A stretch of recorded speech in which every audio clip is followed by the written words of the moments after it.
কোরবানির সময় হার্টের রুগীদের খাবার দাবারের নিয়ম কেমন হওয়া উচিত? হার্টের রুগীরা কোরবানির সময় চিন্তায় পড়ে যান যে আমি তো কোরবানির মাংস খেতে পারবো না। আমাদের দেশে কোরবানি সাধারণত দেওয়া হয় গরু এবং খাসি দিয়ে।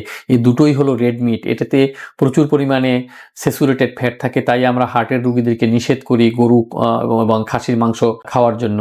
কিন্তু আপনাদের যাদের হার্টের রোগ রয়েছে তারাও কিন্তু গরু এবং খাসির মাংস কোরবানির সময় খেতে পারবেন। কি খাবেন? সেটা হলো লিন মিট খাবেন, অর্থাৎ মাংসের যে অংশে একদম চর্বি থাকে না সেই অংশ সিলেক্ট করবেন, এই লিন মিট অর্থাৎ চর্বিবিহীন মাংসটা, এবং সেটা রান্না করবেন।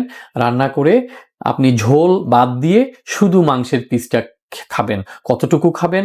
আপনি 3 থেকে 4 পিস খেতে পারেন, এবং এটা আপনি হয়তো 1 দিন 2 দিন 3 দিন বা 4 দিন খেতে পারেন, কিন্তু আপনি দীর্ঘ মেয়াদে কিন্তু আবার এটি খেতে পারবেন না।